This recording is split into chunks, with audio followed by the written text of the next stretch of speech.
Welcome to your Urban Connection. And remember, this is the channel that is often imitated, but is never duplicated. And today I have as a very special guest, a candidate for the at-large seat on the upcoming city municipal elections. And the candidate is Melody McCray-Miller. And I'm sure a lot of you will know her, some of you won't, but hopefully after the show today, all of you will know her. And welcome to the show, Melody. Glad to be here. Thank you for the invite.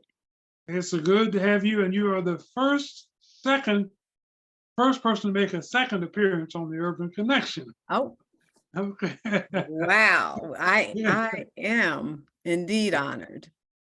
Okay, Melody, I want you to talk about basically what inspired you, because you've been in public life for a long time. You've been a state representative, you've been a county commissioner, you've been doing so many things.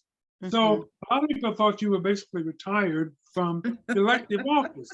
So can you tell us basically what inspired you to make this run at this time?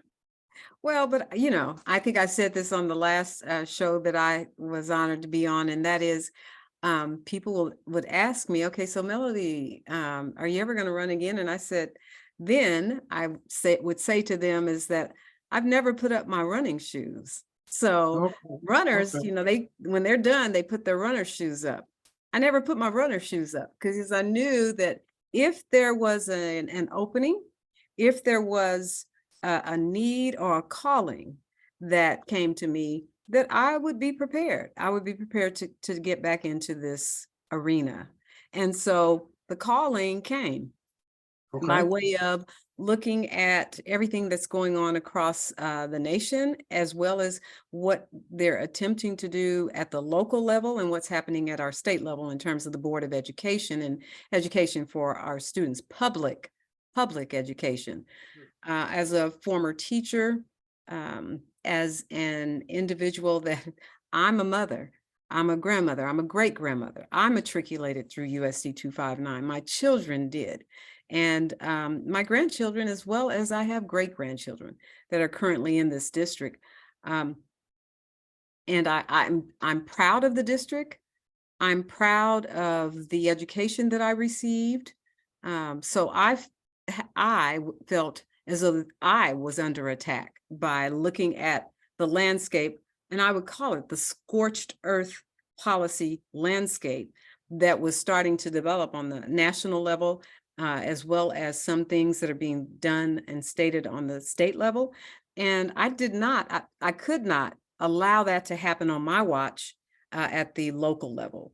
So I was already considering it. And then I had individuals that actually began to come towards me and call or say, Melody, have you considered, you really should consider doing this. And so with with the additional urgings, as well as my own internal compass and prayer, I'll be honest about it. I feel that this is something that has been laid on my conscience and my heart, that this is something that not only can I do, I must do. And I'm running to win. Okay, Melody, Wichita, if I understand correctly, has the largest school population of any city in the state of Kansas. Is that correct? Oh, school district? Student? You mean we're the largest district? Yes.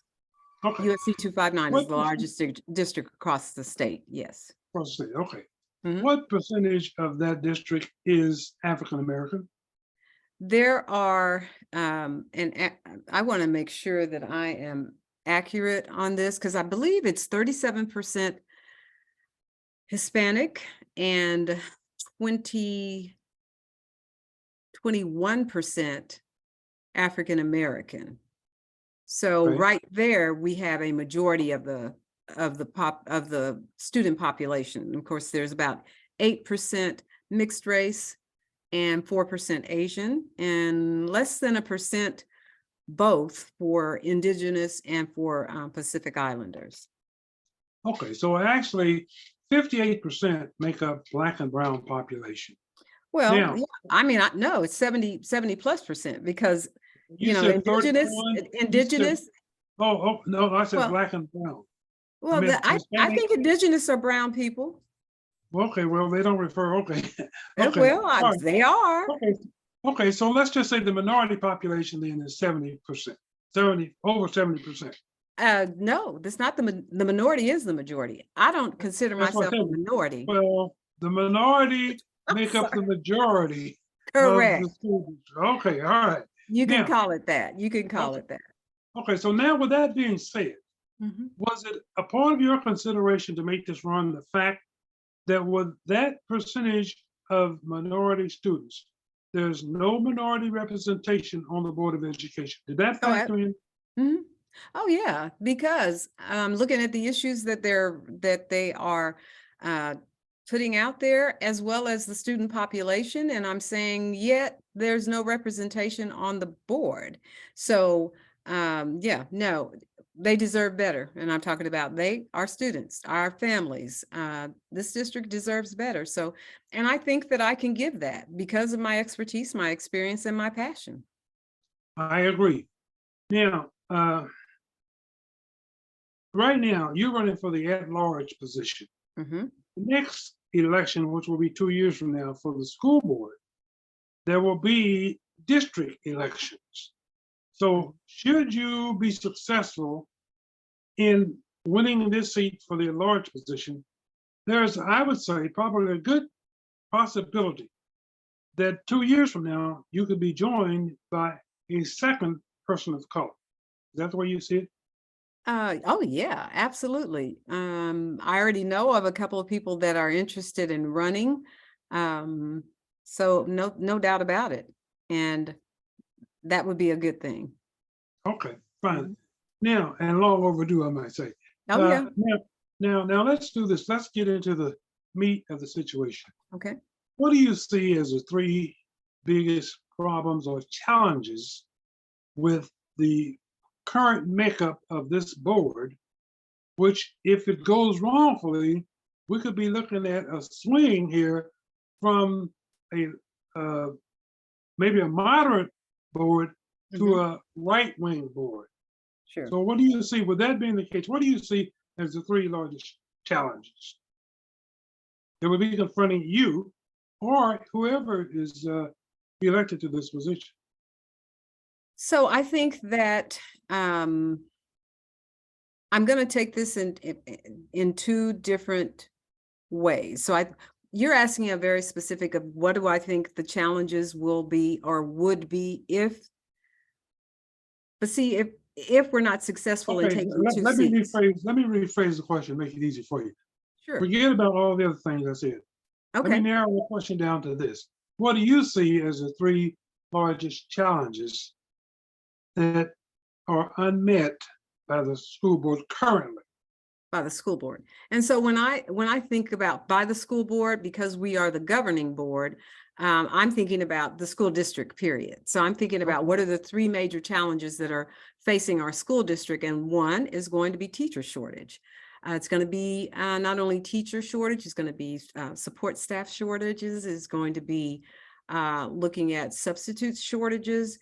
Then I go on and I look at the fact that we have some challenges with our budget that's going to be coming up, because we had over 200 million, like $264 million additional dollars that came into our district due to COVID funding. So the ESSER dollars, I mean, that's exactly what they're referred to. They came in three stages, and I think we're expensing out the last third of those dollars. So when those dollars have paid for programming, both academically, emotional, and socially, so those are dollars that are going to no longer be with us after 2025. And if elected, I will be on the board at that time. And that's a major challenge to face when you look at filling the hole of $264 million that have paid for additional staff. And as I said, additional programming. So we'll have some hard questions that will be asked, and we will have some difficult decisions, which may include personnel that we will have to make. So that is a major, I believe, issue that's coming before us. When I talk about teacher shortages, I also believe that what we must do is have a very clear understanding and agreement of who it is that we are teaching in our district. It's a majority of people like me. It's a majority of people that are of Latino and or Hispanic background. It's a majority of people of color. So we need to look at how the needs of these populations can be better met with the services that we provide in our district. That's also going to be a prioritization of our budget. So there may be things that I will be able to look at and ask the question, are these programs truly working, and what are the outcomes? Do we need to change them? And then look at the possibilities of additional funding that we can look at being able to receive. As I say that, our budget and our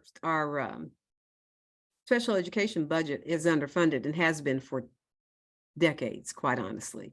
So we should be funded at a 92%. And I don't know the percentage that we're funded at, but I do know that we have lost hundreds of millions of dollars because the state, and that is the legislature, has not funded us, that is special education, at the level in which it is statutorily mandated. So that causes our district to have to go into our general funds in order to make up those dollars, because USD59 not only supports and or teaches those that are special education from our district, but from other districts across this, I would say the contiguous counties that are next to our, and maybe even across the state, but I know the contiguous counties. So there are some major issues that are facing our district currently. Okay, I want to talk about the first item you mentioned, which is teacher shortages.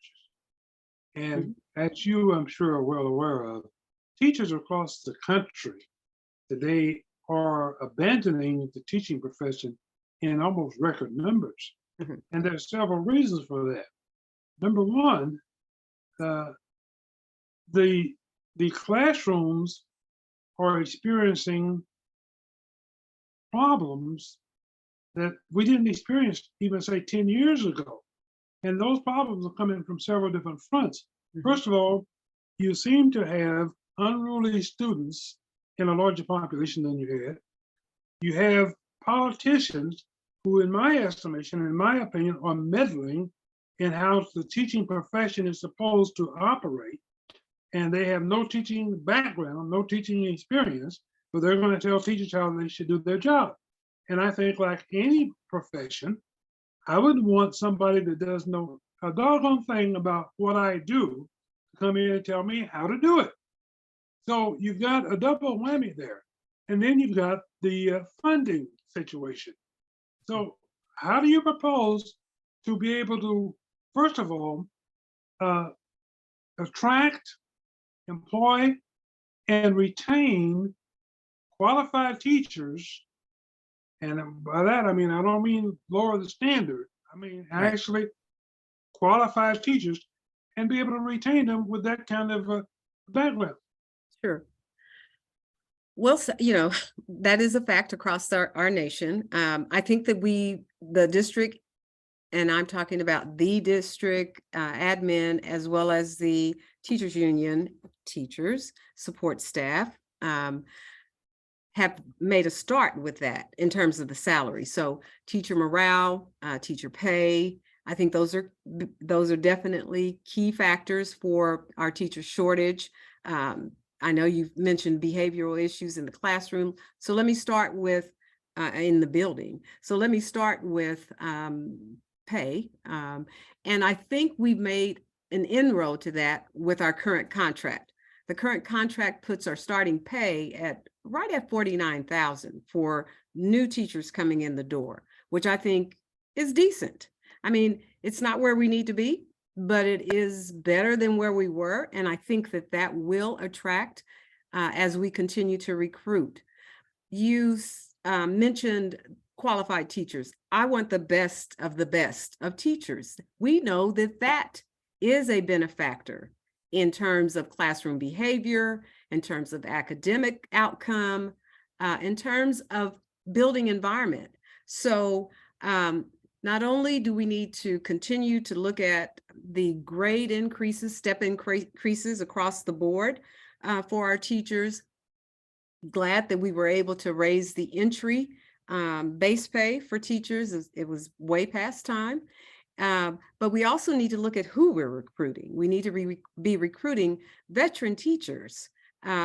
It's difficult for the small town teacher, new teacher to come into a building that's urban for one, and predominantly Black and brown for two. It's the challenge because they're not necessarily taught classroom management in teacher education, as they're taking courses for teaching. I don't know that classroom management is still a key component of that education. And that matters, in terms of how a teacher is actually is able to handle some of the issues, some of the challenges that come forward in a classroom. And that classroom may very well be overcrowded at times because of our teacher shortage. So pay. So the caliber of the teacher, as well as what that teacher looks like. I'm going to be advocating for our recruiting to not only be looking at the best and maintaining our best teachers, but also we need more diversity in our classroom. We need more diversity in our buildings, administrators at that level. And we need more diversity at the upper tier or the assistant and the superintendent level. That I believe that sets a tone and reflects who we are teaching.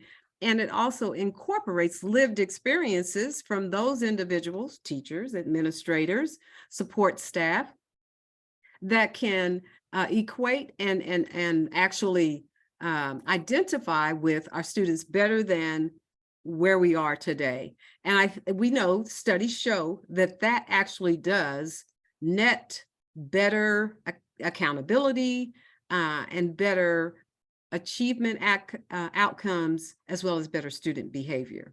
So those are three things that I would do. And then adding to that, we have some mental and emotional challenges that are spilling into our buildings and into our classrooms.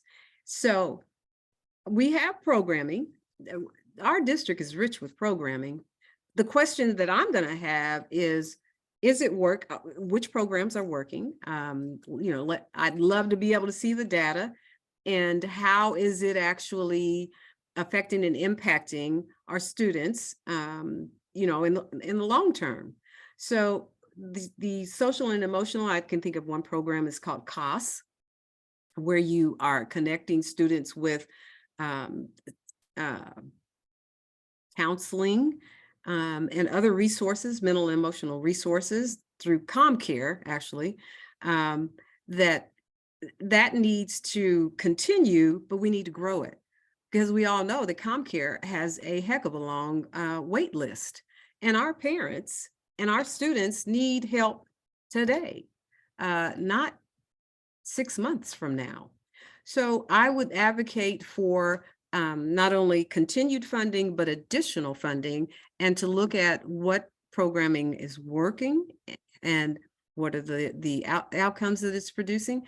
And if it's not, then look at what will work, and being able to fund that resource. Okay, Melody, I'm going to ask you to raise up your monitor or what it is there, because you're going to do. There you go. Yeah. Thank you. Sorry. And so then I was leaning in, so that was probably changing it, changing the look also. Sorry.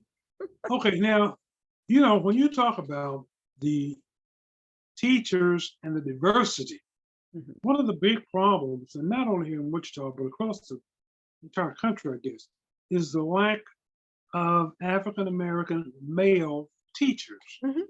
And all the statistics that I have ever read will clearly show that having even just one African American male teacher in, say, K through 12 can make a big difference in the dropout rate. Mhm. So, how can you put emphasis on that without being charged with discriminating? Well, I don't think you're discriminating. You are focusing. You're focusing on what we know works and what we know is needed. And we That know our district is predominantly brown and black. So I don't see that as discrimination. I think that that's not a problem with me being able to make that distinction.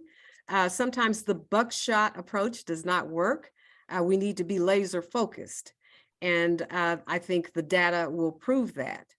Um, yeah, so the stats also show that we are at an 80% an 80% graduation rate, which, hey, I'm gonna clap all day long because we need to get to 98%.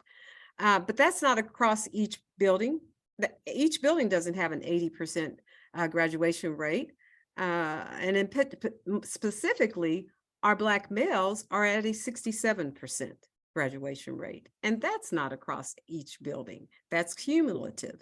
So, as I was saying, the buckshot approach is not always the best approach. Sometimes you have to be very laser focused, and I think that I can advocate for that. okay. Now, when we talk about the class performance, there have been studies to show that, and we're not, this has not been broken down by race, at least not that I've seen, but the number of fourth graders who cannot Mhm. read at fourth grade level is astonishing.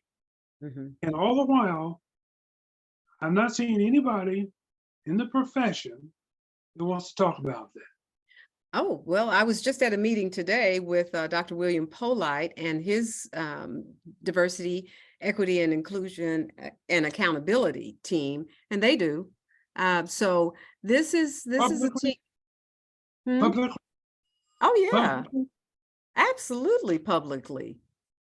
Well, there were 10 churches that were there, and we're pushing this information into the churches that can go out to their congregations, that can go out to everyone else in this community. So absolutely publicly.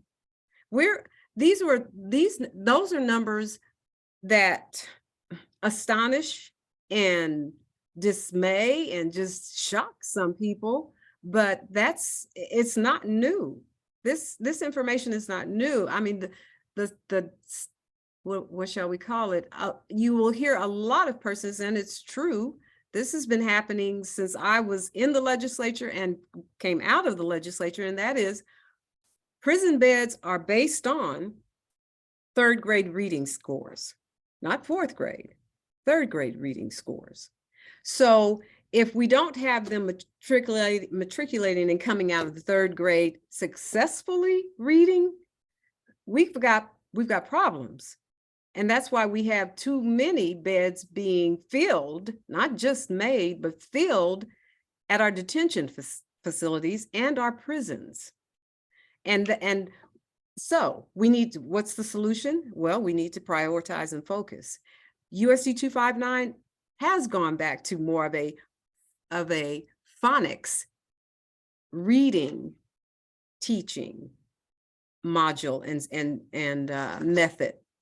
And we know that it is working, that it is actually helping our student base to read, not only quicker, but to be able to cognitively comprehend and build on that reading skill so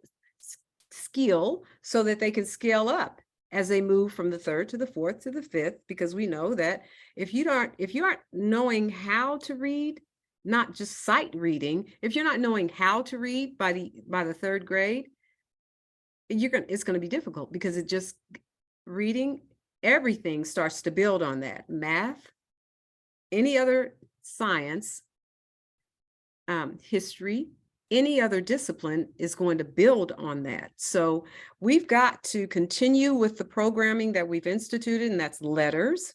That's the new phonetical program that we've instituted. We know that it works. I mean, those phonics, hooked on phonics, why did we get rid of it? I can't tell you. I mean, I wasn't a party to that, but we're bringing it back because we know that it works. So that is one thing, and that is a major thing that I will continue to be supportive of.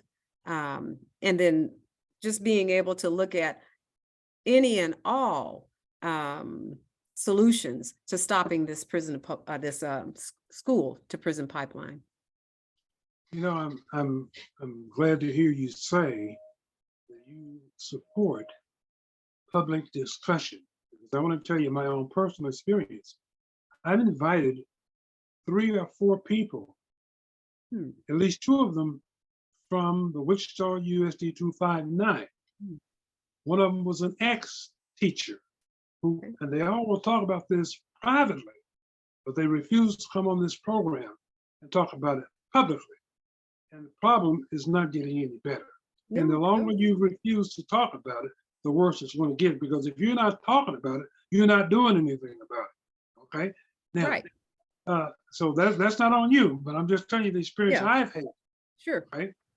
Now, let's talk about one other thing, and let's talk about the fact that last year, as you know, we had several violent incidents and several violent acts, several acts of students attempting to bring weapons into the school district.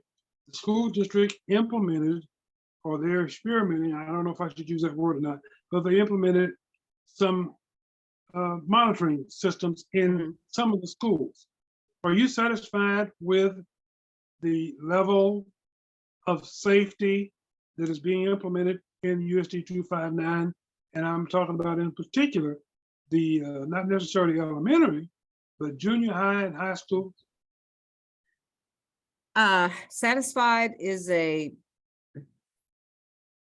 don't know that I can say satisfied, because what I have to look at is what is all encompassed in safety.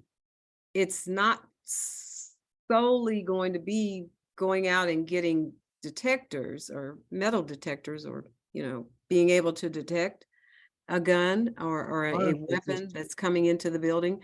There are other factors that come into our buildings being safe. And that has to do with, relationships within that building and amongst our students, teachers, administrators, and the community surrounding, as well as the families. I know that's a big thing. That's a big concept to get your arms around, but it does. That also factors in. So it's not, don't think that we've made our buildings safe simply because we now have these metal detectors at certain buildings. That's not going to stop the problem. We need to, and I don't have the silver bullet, Mr. Barfield. I don't have the silver bullet for this, but I know that it's, from a community perspective, we have got to get engaged with our families and therefore really get a grasp on what is going on with the students that are bringing these guns. And I'm going to stop there and say that it is a minority.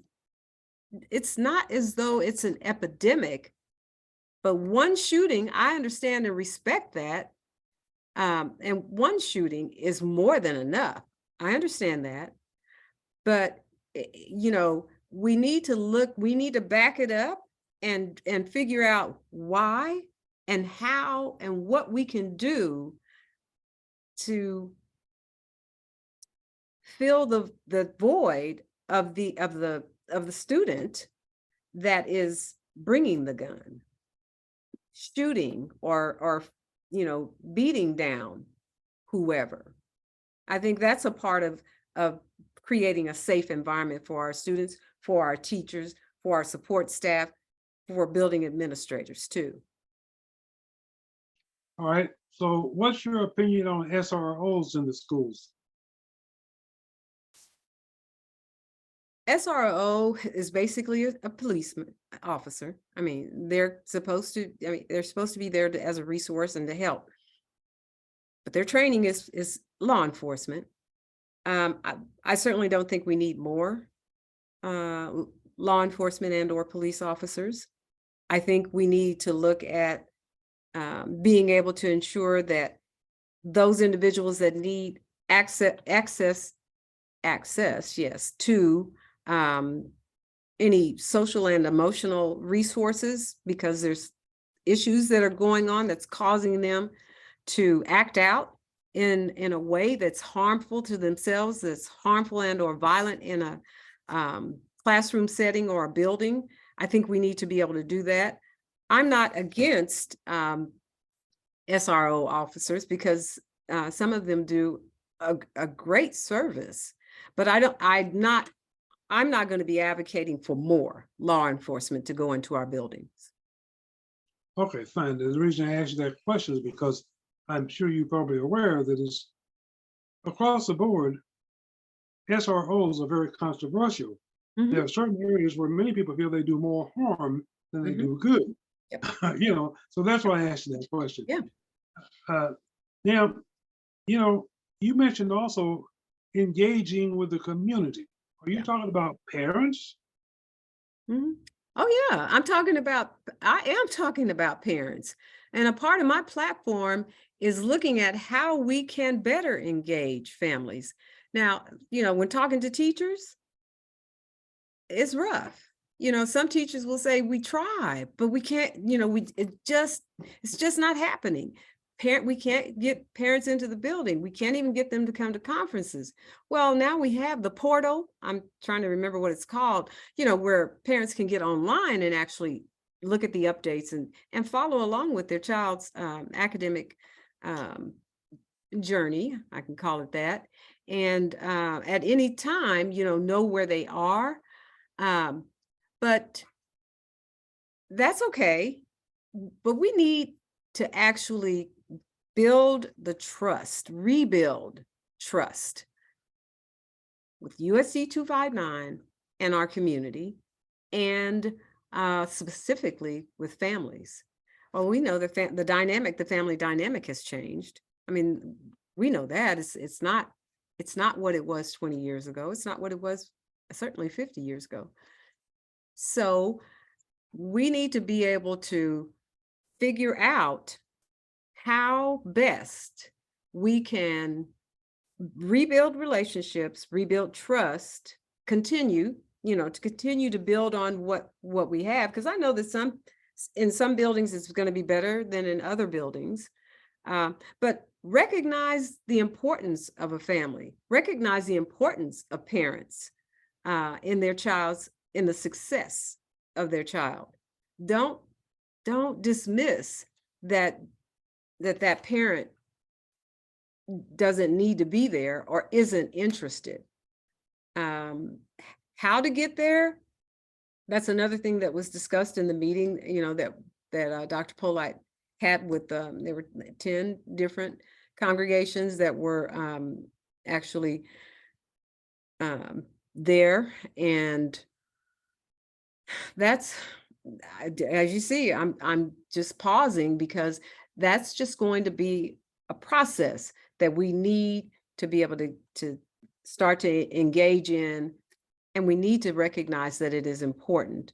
I can think back to the other thing that I will advocate for is more resources and funding for parent engagement. I can remember when Jackie LeGrand was that coordinator in the district. We had what was called, if I recall, it was kind of like a school that she gave, and there were other coordinators that worked with her, that she instituted into the district, where parents could come and look at how do we engage at our building level. what are the steps? Who can walk with us and help us, in doing that? And I want to be able to see that happen again. So I will be advocating for more resources to really rebuild our parent engagement program. I think right now we have one individual that's doing that, and more, I'll say more power to her. And I'm sure she's doing the most that she can, but we need more than that. And I know that is the role of Larry Allen with the diversity, equity, and accountability program that Dr. Polite leads over at our district. Interaction with parents is an age-old problem. Mm-hmm. And I'm going to make a statement to the parents. I'm not talking to you. Parents of school-age kids, I'm talking about from kindergarten through 12, K through 12. You must understand that I don't care the gender, the age, nor the qualifications of any teacher. No teacher is going to have more concern and interest in your student than you do. Absolutely. And if you're not willing to show that you have that kid's best interest at heart, don't expect the teacher to do it. Okay? Mm-hmm. So parents, you have to get involved and you have to stay involved. And by all means, teach your child discipline. That comes from the home. That doesn't come from school. Yeah. Teach your parents discipline. All right, I'll get off my soapbox on that. But now, okay, so I want to go back now to school, the Board of Education. Mm-hmm. You've got a board now that is comprised of 3 people who basically don't have, in my opinion, mm-hmm. don't have the best interests of students that look like me and you mm-hmm. at heart. All right, how do you deal with that?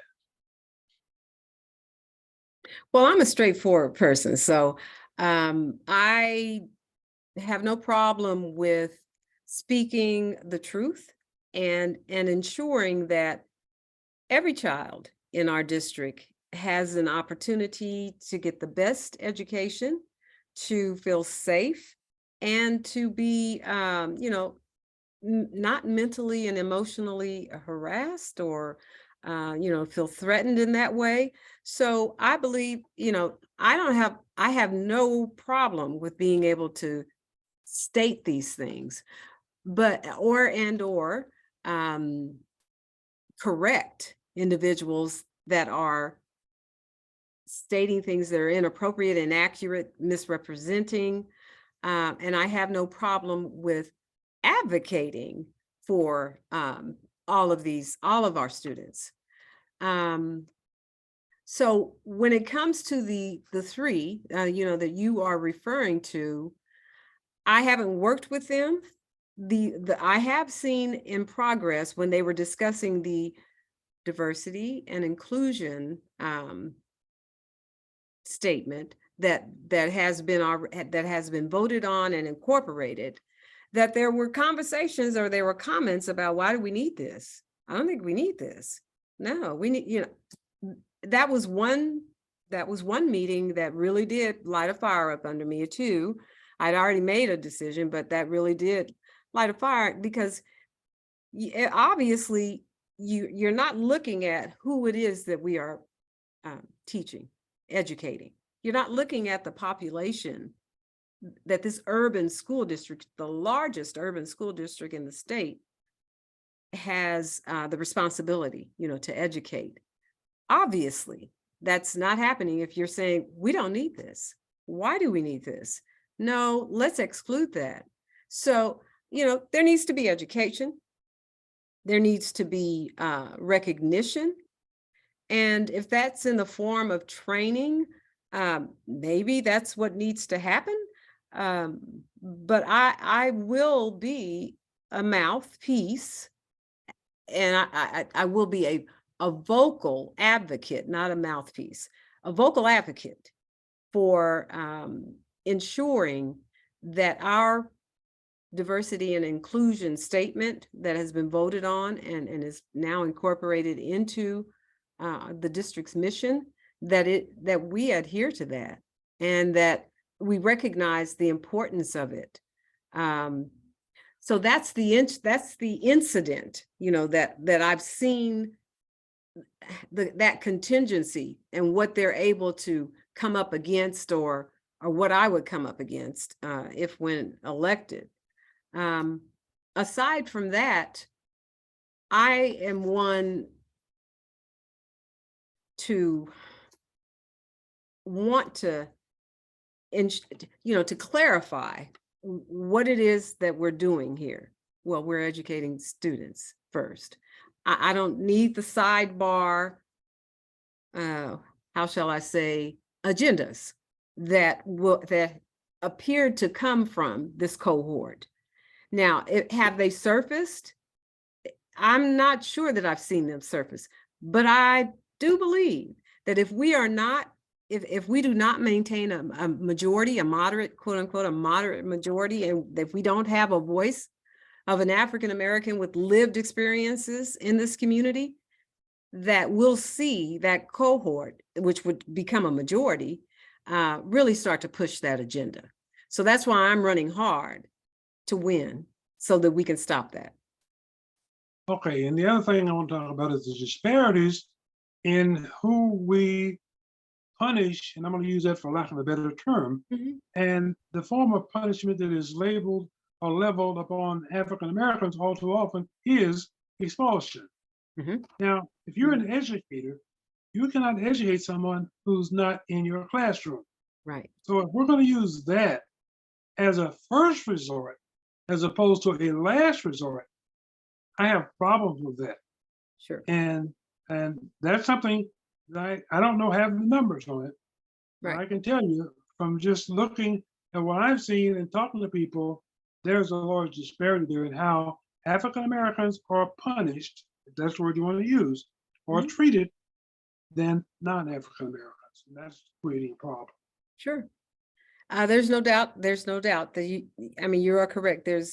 There are huge disparities in terms of the percentage of African Americans in our buildings, and who is actually being expelled and or detained, which is going to be in class, in the building, or suspended in school, or out of school suspension. The disparities are still very, very wide, very large. And in doing that, that's when I refer to the education or the school to prison pipeline. So just as those disparities are large, check this out. When you look at our individuals that are Black and brown, that are a part of, or are identified as gifted, it's the complete reverse. So that should tell you that there's some discriminate behaviors that are going on in our buildings. And what I want to see happen is that accountability, which starts with yourself. I understand that. Accountability starts with me and you. But I would like to see accountability when we look at academics, when we look at disciplinary actions, when we look at educational opportunities, CTEs and CTEs. So when we're looking at all of those different things, that there be an accountability thread from building to building to building, because it's happening over here where it's not necessarily happening over there. And there's no reason for that. There are reasons for that. It's individual. It's the decision making of who's at that building and what's happening at that building.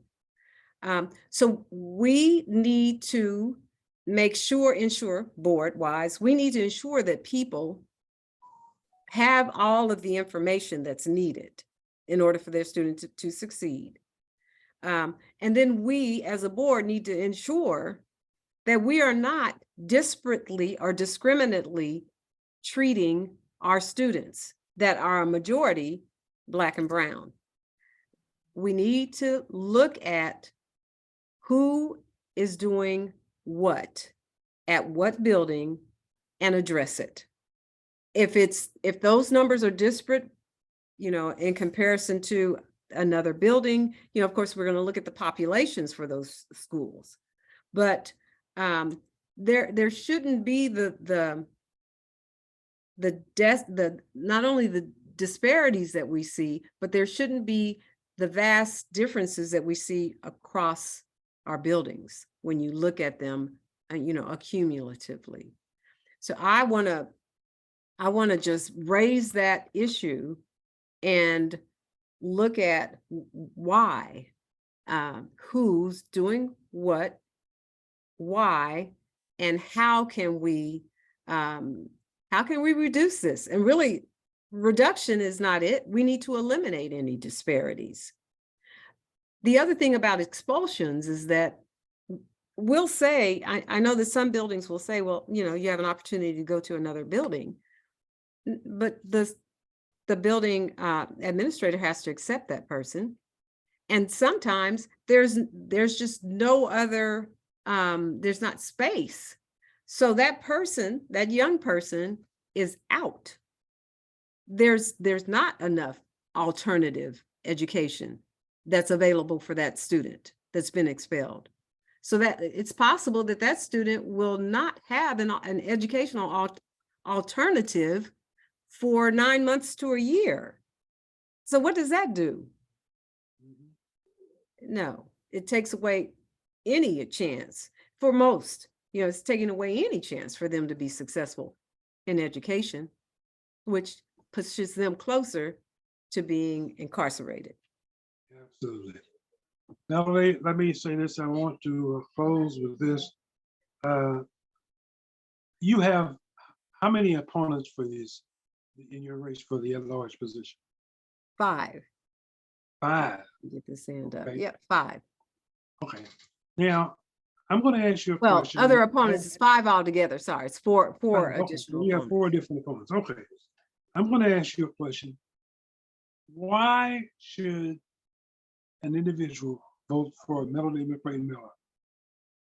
I have a passion for people, and I want to use that passion.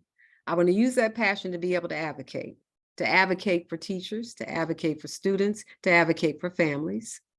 I want to be able to, through my lived experiences, I want to be able to ensure that my activities, my action, doesn't just stop with campaigning, but I am action oriented once in that position. And, along with that advocacy, I want to bring accountability to everyone, each one of the buildings. Once again, I want to ensure from a teaching perspective, from a student perspective, that we're holding people accountable for the actions that they're taking, for the outcomes that are either happening or not happening. And that accountability, once again, it starts with me. Okay, now I appreciate that. And you didn't say it, but I'm going to say it. You didn't include in that you have something that none of the other 4 have. You have the experience in the classroom. You have the experience out of the classroom. You have been a public servant for a number of years here in this community. And as you said, you have a passion, you have a commitment to do the best job that you could do in that position. Anybody with their eyes open can see the clear, vast difference between you and the other 4 candidates. So I'm going to say this, folks, don't procrastinate. Don't put it off. Don't wait for somebody else to do it for you. You go out there and make your vote count before, either before through advanced voting, or show your face in the place August 1st and vote for Melody McCray-Miller for USD 259. Melody, you want to give away that they could donate to your campaign or get in touch with you or Sure. find more about your positions? Absolutely. You can go to my website, which is Melody with the number 4, USD259.com, period. Melody, the number 4, USD259.com. There's a whole biographical sketch on me where you can get, more detail, and also an opportunity for you to donate. I've got 2 fundraisers that are coming up. One is coming up on the 20th. You can find me on Facebook and you'll be able to see those. The other one is coming up on the 24th, and that will actually be at my headquarters, which is the Old Millers, 4601 East 13th. Danielle and Councilmember Johnson are giving that one. The first one is given by Carrie Gooch and Carrie Rinker, and it's going to be in Delano. So, but go, if you hit me up on Facebook, you'll be able to see and find all of this information. Melody, thank you very much for taking your time out of your Thank busy you. schedule today to visit with us. And I look forward to seeing you on the Board of Education.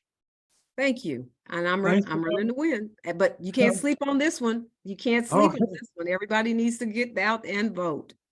Absolutely. Make your voice heard, make your vote count. All right. Thank you, Melody. Thank you. Bye. Bye-bye.